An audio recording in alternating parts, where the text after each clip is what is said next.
ಇಡಬೇಡಿ. ಮಕ್ಕಳನ್ನೇ ಶೈಕ್ಷಣಿಕವಾಗಿ ಒಳ್ಳೆಯ ಶಿಕ್ಷಣವನ್ನು ನೀಡಿ ಅವರನ್ನೇ ನೀವೇನ್ ಮಾಡಬೇಕು, ಆಸ್ತಿಯನ್ನಾಗಿ ಮಾಡಬೇಕು. ಅದಕ್ಕೋಸ್ಕರ ನಿಮ್ಮ ಪಾಲುದಾರಿಕೆ ಕೂಡ ಅಗತ್ಯವಾಗಿದೆ ಮಕ್ಕಳ ಶೈಕ್ಷಣಿಕ ಅಭಿವೃದ್ಧಿಯಲ್ಲಿ. ಕೇವಲ ಬರೀ ಶಿಕ್ಷಣ ಅಂತ ಹೇಳಿದ್ರೆ ಓದುದು ಮಾತ್ರ ಅಲ್ಲ, ಬರೀ ಓದುದು ಶಿಕ್ಷಣ ಅಲ್ಲ, ಅಲ್ಲಿ ಮೌಲ್ಯವನ್ನು ಮಕ್ಕಳಿಗೆ ಕೊಡಬೇಕು. ಯಾವುದು ಸರಿ, ಯಾವುದು ತಪ್ಪು, ಯಾವುದು ನಮ್ಮೂರಿನ ಶಾಲೆಯ ಅಭಿವೃದ್ಧಿ ಬಗ್ಗೆ ನಾವು ಚಿಂತನೆಯನ್ನು ಮಾಡಬೇಕು.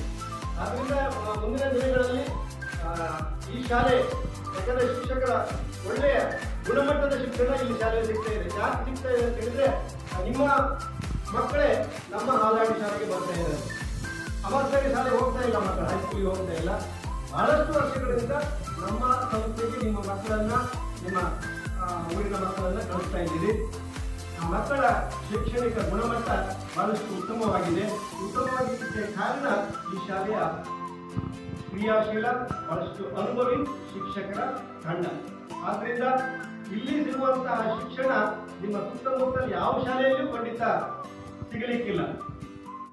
ನಿಮ್ಮ ಶಾಲೆಯ ವಿದ್ಯಾರ್ಥಿಗಳು, ಉತ್ತಮ ವಿದ್ಯಾರ್ಥಿಗಳು ನಮ್ಮ ಶಾಲೆಗೆ ಬಂದದ್ರಿಂದಲೇ ನಮ್ಮ ಶಾಲೆಯಲ್ಲಿ ಕೂಡ ಪ್ರತಿ ವರ್ಷ ಉತ್ತಮ ವಿದ್ಯಾರ್ಥಿಗಳು ಮತ್ತು ಗುಣಮಟ್ಟದ ಕಲಿಕೆಯಲ್ಲಿ 90% ಅಧಿಕ ವಿದ್ಯಾರ್ಥಿಗಳು 10ನೇ ತರಗತಿಯಲ್ಲಿ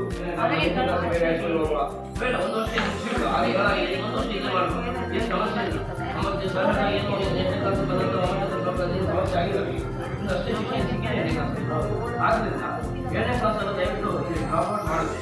8ನೇ ಕ್ಲಾಸ್ ಇದೇ ಕಂಟಿನ್ಯೂ ಮಾಡಿ. ಒಂದು ವೇಳೆ ನಾವು 8ನೇ ಕ್ಲಾಸ್ ಅಂತ ಹೇಳಿದ್ರೆ ಇಲ್ಲಿ ಮತ್ತೊಂದು ವಿಷಯ ಬರಬೇಕು. ಯಾವ 8ನೇ ಕ್ಲಾಸಿಗೆ ಮತ್ತೆ ಸಮಸ್ಯೆ. ಅದೇ ಸಮಸ್ಯೆಗಳನ್ನು ನಾವೇ ತಂದುಕೊಳ್ಳೋದು ಬೇಡ.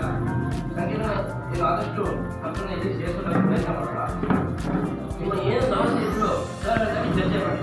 ಮುಕ್ತ, ಯಾಕಂದ್ರೆ ಸರ್ ಇರುವುದೇ ಸಮಸ್ಯೆಗಳ ಗೊತ್ತಿ. ಯಾಕಂದ್ರೆ ಎಲ್ಲ ಪ್ರತಿಯೊಬ್ಬ ಸಮಸ್ಯೆ ಆಗುತ್ತೆ, ಯಾವ ಸಮಸ್ಯೆ ಇದೆ ಎಲ್ಲರೂ ಮಾಡೇ ಮಾಡ್ತಾರೆ. ಏನು ಮಾಡಿ ಅದರಿಂದ ನಾವೇನು ಮಾಡಬೇಕು, ನೇರವಾಗಿ ಮಾತಾಡಬೇಕು. ಇದನ್ನ ಹೋಗ್ಲಿಕ್ಕೆ ಒಂದು ಅಷ್ಟೇ ಇದು ಬೇರೆ ಮಾಡಿ ಚರ್ಚೆ ಮಾಡಿ ನೇರವಾಗಿ ಸಂಪರ್ಕಿಸಿ.